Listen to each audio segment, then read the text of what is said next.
Ma vie ressemble à une scène sortie d'un film, un drame inattendu et déchirant que je n'avais jamais prévu. Ce qui aurait dû être l'un des moments les plus joyeux de mon existence s'est transformé en un cauchemar que j'ai du mal à comprendre. Le mariage de ma petite sœur était censé célébrer l'amour et les nouveaux départs, mais il a marqué le point de bascule de mon mariage. La tension entre Franck et moi a atteint son paroxysme, libérant des mots et des gestes blessants que je n'aurais jamais imaginés de la part de l'homme que j'aimais. Dans le chaos qui s'en est suivi, je me suis senti émotionnellement épuisé et isolé de ceux qui me sont chers. Qui aurait pu croire qu'un détail apparemment anodin pouvait créer une fracture irrémédiable, bouleversant nos vies à jamais? Permettez-moi de vous raconter mon histoire depuis le début. Je m'appelle Megan et je suis marié à Franck depuis 5 ans. J'ai grandi dans un environnement marqué par des disputes incessantes et des cœurs brisés, laissant en moi des cicatrices que j'ai emportées jusque dans l'âge adulte. J'ai toujours rêvé d'un partenaire mûr, stable et compréhensif, et j'étais persuadé d'avoir trouvé tout cela en Franck. Sa nature calme et sage était pour moi un refuge, un havre où je pouvais enfin commencer à panser mes vieilles blessures. Nous avions bâti notre relation sur la confiance, le respect et un soutien inébranlable. Et pendant longtemps, j'ai cru que nous pourrions affronter ensemble toutes les tempêtes. Lorsque ma petite sœur Kelly a annoncé son mariage, une immense fierté et excitation m'envahissaient. Ayant 8 ans de plus qu'elle, j'avais toujours été sa protectrice, la guidant à travers les hauts et les bas de la vie. Ainsi, lorsque Kelly nous a sollicités pour l'aider à organiser son mariage, parce que, pour elle, nous étions presque sa seule famille, je n'ai pas hésité une seule seconde. « Ne t'inquiète pas pour rien, Kelly », lui ai-je dit avec enthousiasme. « Je te promets que ce sera le plus beau jour de ta vie. » Elle m'avait serré dans ses bras avec une confiance totale. Franck, toujours présent pour me soutenir, avait ajouté d'une voix rassurante. « C'est un grand jour. Elle mérite ce qu'il y a de meilleur. » Ces mots me réconfortaient et j'ai plongé corps et âme dans chaque détail de la préparation. Franck et moi avons consacré d'innombrables heures à peaufiner chaque aspect, depuis le choix du lieu et la sélection des fleurs jusqu'à la finalisation du menu. Ce n'était pas un mariage ordinaire. C'était notre chance de créer une journée inoubliable pour Kelly, et je désirais avec ardeur que chaque instant brille de 1000 feux. 2 semaines avant le grand jour, j'ai pris l'avion pour Détroit afin d'aider à parfaire la robe de Kelly et régler les derniers détails. Nous étions seuls tous les deux, comme cela avait toujours été, liés par des années de défis partagés. Déterminé à alléger son stress, je me suis juré de prendre en charge la majorité des responsabilités. « Tu es sûr de vouloir tout gérer toi-même ?» me demanda Kelly un soir alors que nous trions des échantillons de tissus et des modèles d'invitation, ses yeux trahissant une fatigue profonde. Je lui ai tendu la main en lui répondant « Bien sûr, Kel, concentre-toi sur l'instant présent, profite de cette magie, je m'occupe du reste. » Malgré son sourire reconnaissant, je pouvais sentir la pression qu'elle subissait, et cela ne faisait qu'affermir ma détermination à rendre tout parfait. 1 semaine plus tard, Franck nous a rejoints, apportant avec lui cette sérénité qui complétait si bien mon énergie débordante. Avec son talent pour organiser et sa présence rassurante, nous avons réussi à harmoniser chaque détail.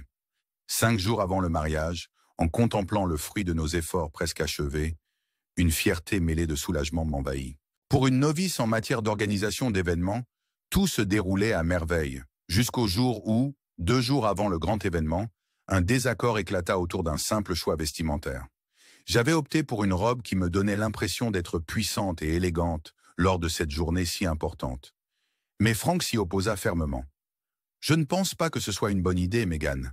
C'est trop osé pour une occasion comme celle-ci, » affirma-t-il, croisant les bras. Pourquoi ne pas choisir quelque chose de plus sobre?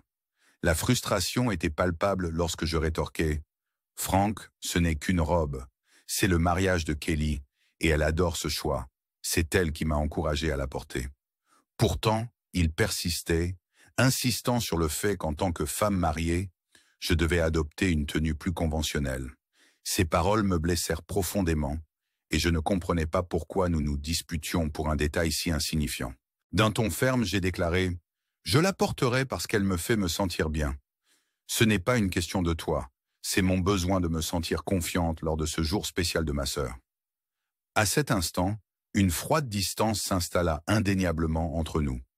Le jour du mariage, la présence silencieuse et maussade de Franck assombrissait ce qui aurait dû être une journée de pure félicité. Il ne parlait presque pas, refusant de partager les rires et de participer au jeu traditionnel, laissant son mutisme en dire bien plus que des mots. Je l'observais de loin, déconcerté et blessé. Comment pouvait-il laisser une décision anodine gâcher une célébration de l'amour? Tout ce que je souhaitais, c'était qu'il partage cette joie débordante qui animait mon cœur, et non qu'il laisse son mal-être entacher chaque instant. Puis, de manière totalement inattendue, au beau milieu de la réception, j'aperçus Marc. J'en crus presque mes yeux. Marc, mon amour d'enfance, celui avec qui tout le monde pensait que nous finirions ensemble, se tenait là même, aussi surpris que moi. « Mégane » dit-il d'une voix chaleureuse, teintée de nostalgie et d'incrédulité. Je restais figé, submergé par une avalanche de souvenirs. « Marc, que fais-tu ici » ajouta-t-il en esquissant un sourire discret, expliquant d'un ton désinvolte que mon cousin, un ami de Franck, l'avait invité. Un petit rire s'échappa de mes lèvres. Jamais je n'aurais imaginé le revoir dans un tel contexte. Pendant un court instant empreint de mélancolie, sa présence raviva en moi des réminiscences d'un temps plus simple, quand la vie débordait de possibilités. Mais la réalité reprit rapidement ses droits. Tandis que j'admirais la robe que j'avais choisie, mon pied se tordit et je faillis perdre l'équilibre. Avant que je ne chute, des mains fortes me soutinrent fermement. « Attention, je te tiens !» murmura Marc, sa voix empreinte d'une sincère sollicitude. Une chaleur monta en moi tandis que je m'agrippais à lui, mêlant embarras et gratitude. En cet instant, la douceur de son contact ralluma en moi des étincelles d'un passé inséparable, et une nostalgie douce amère s'empara de mon cœur. Je scrutais la salle, espérant en vain que Franck remarquerait la scène. Mais il restait perdu dans sa tristesse, englouti par son propre reproche. Tandis que Marc s'imposait par sa gentillesse et sa présence rassurante, il paraissait être partout où j'avais besoin de lui. Vérifiant que Kelly se portait bien, cette dernière me taquina d'un sourire malicieux. « Alors, toi et Marc, c'est une histoire ?» Je levai les yeux au ciel en riant malgré la tension ambiante et répondis « Il se trouvait juste au bon endroit pour m'empêcher de tomber. » Les éclats de rire de Kelly et nos plaisanteries me rappelèrent nos insouciantes années d'enfance, une parenthèse réconfortante au milieu du tumulte. Plus tard, Marc nous rejoignit à nouveau, et au cœur de l'effervescence joyeuse de la fête, il commenta à quel point notre connexion paraissait exceptionnelle. « Tu rayonnes ce soir », me chuchota-t-il alors que nous partagions une danse. Ces mots éveillèrent en moi quelque chose de profond, et quelques instants, j'oubliais tout le reste. L'énergie de la soirée m'emportait, et je me laissais submerger par les rires, la danse et la chaleur amicale qui émanaient de nos proches. C'était comme si, malgré l'absence de Franck à mes côtés, je pouvais goûter à la liberté et au bonheur de l'instant présent. Puis vint le tournant décisif. Alors que la nuit touchait à sa fin, nous regagnâmes notre chambre d'hôtel, et la réalité s'imposa brutalement. Dès que je franchis le seuil, une odeur âcre d'alcool m'accueillit. Franck était affalé dans un fauteuil, une bouteille presque vide à la main, sa cravate négligée et ses yeux vitreux. « Mais où étais-tu donc passé ?» lui réclamai-je, la voix vibrante d'une colère mêlée de douleur. Avec un rire nonchalant et un haussement d'épaules, il m'accusa de flirter avec mon ancien amour, au lieu d'être présente pour notre famille. Mon cœur battait la chamade, incrédule. Comment pouvait-il me reprocher de chercher du réconfort auprès de quelqu'un qui, à cet instant, m'avait littéralement empêché de tomber? La dispute s'intensifia aussitôt. Les mots fusaient tels des éclairs dans une tempête. « C'est toi qui étais absent, Franck », répliquai-je, la colère m'envahissant. Puis, dans une phrase qui résonna comme le glas, il lança, d'un ton presque glacial, « Une fois rentré à la maison, je te déposerai les papiers de divorce. » Je restai figé, abasourdi et le cœur brisé. Dans le regard trouble de Franck, malgré l'ivresse, se lisait une douleur inattendue. Il continua avec une étonnante froideur. « J'ai vu à quel point tu étais heureuse ce soir, combien tu semblais libre. Je ne t'avais pas vu ainsi depuis si longtemps avec moi. » Ces mots, résonnant dans le silence pesant de la chambre, me firent comprendre, malgré ma fureur intérieure, que peut-être il y avait une part de vérité dans ces remarques. Je n'étais pas heureuse. J'essayais de lui expliquer, de lui dire que mes sentiments pour Marc n'étaient que les échos d'un passé révolu, que je l'avais toujours aimé, mais chaque mot se perdit dans l'abîme de notre incompréhension. La résignation de Franck était palpable lorsqu'il murmura finalement « Je ne veux pas te retenir, tu mérites d'être heureuse ». Même dans son retrait offensif, se glissait un regret douloureux. Le lendemain matin se présenta dans un brouillard de confusion et de tristesse. Franck partit sans un mot, me laissant ramasser les morceaux d'un rêve brisé. Dans une ultime tentative de recoller les morceaux, je le cherchai à travers l'hôtel, jusqu'à ce que je le trouve, pensif, près de la piscine. Son hochement de tête silencieux et son regard feutré me procurèrent un bref répit, même si la tension demeurait à fleur de peau. Après un instant de calme et une longue conversation avec Marc, ponctuée de rires complices et de souvenirs tendres qui me rappelaient la personne que j'étais autrefois, je retrouvai Franck, qui se contentait de compliments mécaniques et d'une attitude détachée.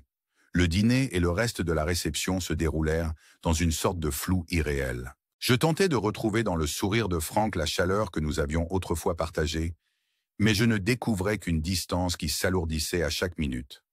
Ce soir-là, en rentrant enfin à notre chambre, un nouveau chapitre sombre se dévoila. Franck, son indifférence masquée désormais comme un déguisement fragile, lâcha d'un ton désinvolte. « Tu sais, Mégane, une fois rentré, je te déposerai les papiers de divorce. » Ces mots glacials me traversèrent comme un couperet. Je suppliai, je fis des explications, tentant de raviver les souvenirs de notre passé commun, mais sa détermination ne faisait que se renforcer. Ses accusations, affirmant que mes gestes anodins envers Marc révélaient une connexion bien plus profonde, m'atteignirent en plein cœur. La discussion s'envenima en une suite d'accusations et de reproches rétrogrades jusqu'au lendemain matin, où je me retrouvais à emballer les restes d'une vie autrefois pleine d'espoir. La froideur définitive d'une porte verrouillée, d'une enveloppe signée contenant les papiers de divorce, et l'inéluctable départ de Franck m'ont laissé en lambeaux. En quittant la maison que nous avions bâtie ensemble, chaque morceau de mon cœur semblait brisé. J'ai compris avec amertume que l'orgueil, les malentendus et mes tentatives désespérées de raviver le passé nous avaient coûté l'essentiel. Plus que tout, j'aurais voulu pouvoir remonter le temps, agir différemment, mieux communiquer, écouter davantage et chérir l'amour qui se délitait lentement. Parfois, il suffit d'un tout petit faux pas pour déclencher une tempête capable de détruire ce qui paraissait pourtant indestructible. En partageant ce douloureux parcours, je souhaite vous rappeler qu'il ne faut jamais croire que l'amour peut tout surmonter à lui seul. La communication est la clé de toute relation. Ne laissez pas vos insécurités et quelques erreurs insignifiantes empêcher le dialogue sincère. Si mon histoire vous touche, n'hésitez pas à laisser un commentaire pour partager vos expériences et vos impressions. Et si vous souhaitez découvrir d'autres récits empreints de sensibilité et de vérité, pensez à vous abonner à notre chaîne et à liker la vidéo. Votre soutien compte énormément. Nous faisons tous des erreurs et chaque perte nous enseigne des leçons précieuses. Pour ma part, je travaille jour après jour à m'ouvrir davantage, à exprimer mes sentiments avec honnêteté, convaincu qu'un jour, je parviendrai à reconstruire ma vie sur des bases de confiance et de connexion authentique. Merci d'avoir écouté mon récit, d'avoir partagé ma douleur et de m'accompagner dans cette quête d'un espoir renaissant au cœur du désespoir. N'oubliez jamais, l'amour est fragile et la communication est primordiale. Ne laissez ni l'orgueil ni les malentendus compromettre les liens qui comptent le plus. Restez forts, soyez sincères et merci de m'avoir suivi dans ce chemin ardu mais libérateur.